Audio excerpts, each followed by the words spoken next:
एक जंगल में एक चुड़ैल रहती थी, जिसकी वजह से आसपास के गांव वाले बहुत परेशान थे, क्योंकि वो रोज किसी न किसी गांव से एक इंसान को सबके सामने लेकर जाती और खा जाया करती थी।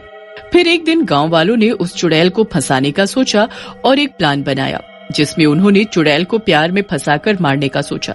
इस बात के लिए एक लड़का जिसका नाम रिशु था वो तैयार भी हो गया, लेकिन बाद में उसने चुड़ैल को मारने से मना कर दिया, जिसके कारण गांव वालों को गुस्सा आया और उन्होंने रिशु को मार डाला।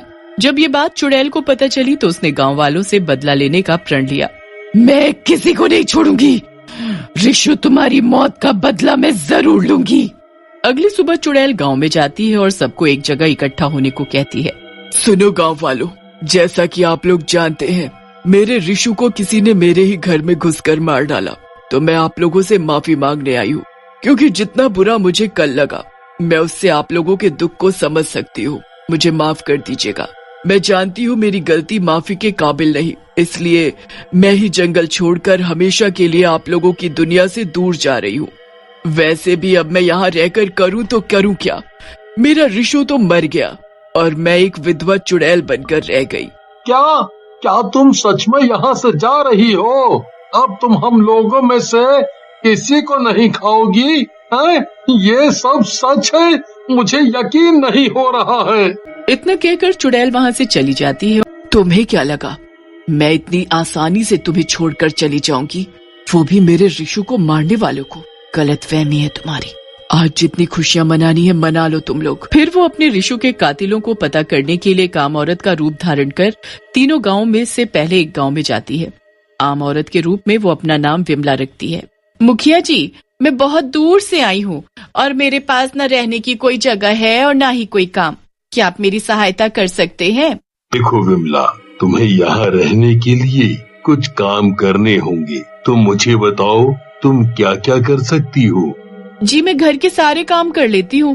ठीक है, फिर तुम मेरे यहाँ काम कर लो और रहने के लिए मेरे घर के पीछे कुटिया खाली है, तुम वहाँ रह सकती हो। वो अपनी कुटिया में जाती है और अपने असली रूप में आ जाती है। जिस तरह तुम लोगों ने मुझे विधवा किया, जैसे ही मेरे रिशु के कातिलों वाला गांव मिल जाएगा, वहाँ भी कोई सुहागन नहीं बचेगी, एक एक को खत्म कर दूंगी। लेकिन आज के खाने का क्या करूँ समझ नहीं आता। जाकर देखती हूँ, क्या पता कोई इंसान अकेले रहता हो, उसको खाना आसान होगा, मेरी भूख शांत हो जाएगी और किसी को पता भी नहीं चलेगा।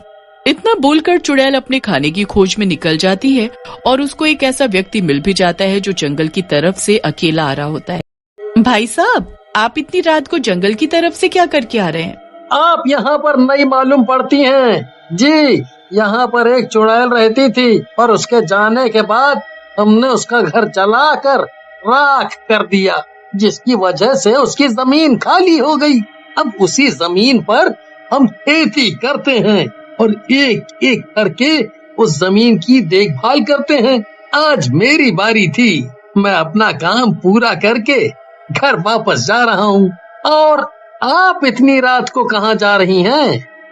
मुझे कुछ पता नहीं था, मैं यहाँ पर नई हूँ। घर में चूल्हा जलाने के लिए कुछ लकड़ियों की जरूरत है, तो मैं जंगल की तरफ चली गई। सोचा यहाँ कुछ लकड़ियाँ मिल जाएंगी तो आज खाना बना पाऊंगी। पता होता कि यहाँ चुड़ैल है तो मैं दिन में ही लकड़ियाँ ले जाती। अब तो मुझे जंगल में अकेले जाने में भी डर लग रहा है। अब नहीं रहती यहाँ कोई चुड़ैल, पहले रहा करती थी लेकिन अब जा चुकी है।